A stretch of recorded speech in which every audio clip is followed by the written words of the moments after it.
Magandang Pips, good morning! Ito ang ganap namin kahapon dahil dumating ang tito namin galing States. So, States, di ba? Nagbalik bayan siya ngayon. So, I just wanna share, English! Just wanna share this video for our family vlog memories. O, di ba? So, ito ang ganap namin kahapon dun sa bahay ni Lola. Everyone, for today's video, kami ay kakain dahil kalalating lang ng tito ko from the States or from the States.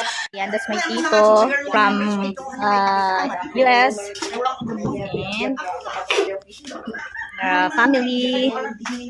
And of course, ito hindi mawawala pag may gathering si Biz. Ayan. Pag may gathering, hindi mawawala ang 2x2 at Red Horse. And of course, the special pulutan. And habang sila ay nagmumulutan doon, meron pa rin still going na niluluto. Ayan. And you see the kawali. So big. For the big family. Robert. Robert. Here we are having a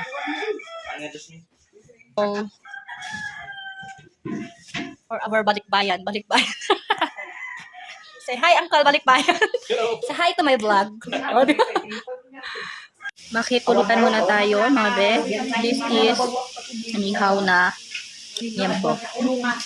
With, yan, sawsawang kosile, bawang, sibuyas, and, what's this? Luya. Yan, favorite ko yung luya. Lalo pag na-chop siya ng maliliit. Dami. Ipaanghang.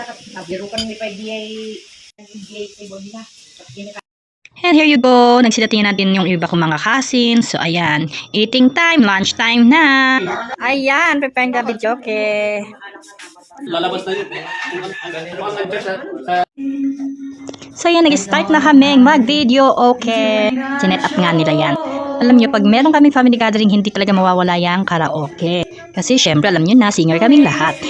Just kidding, pero alam nyo kasi pag may karaoke sa mga gathering, ito ay isa sa mga banding moment ng pamilya. Diba? Relate ang mga mahilig mag-karaoke. Ayan, sin-set up na ni Uncle at mag-start na siya mag-sing.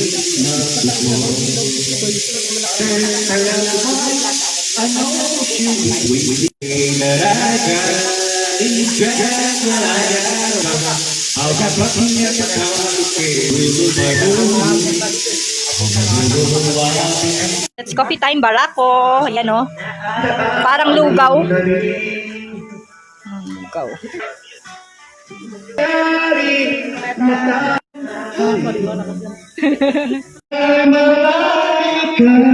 So, ayan. Ito yung mga kuya ko. Ayan, yung mga magagaling kumanta. Siyempre, sama nyo na ako dyan. That's the lovers.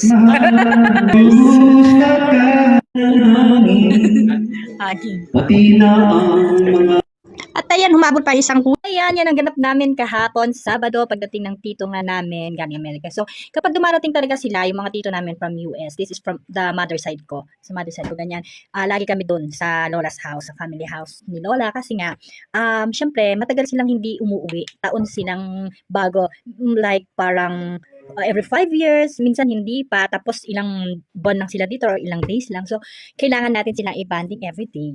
And sometimes doon na kami kumakain ng from breakfast to dinner. So kahapon nga hanggang dinner kami doon. So ayun, pero ngayon baka sasaglit lang ako later doon kasi magtitinda rin ako syempre.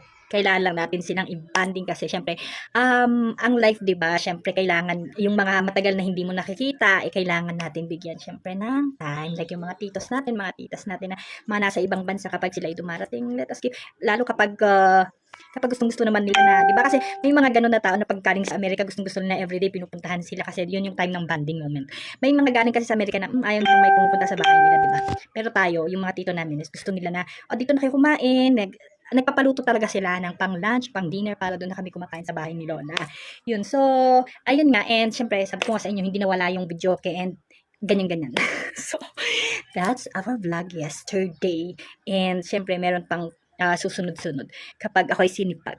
Kapag sinipag ang lola nyo, nagbablog. Bye!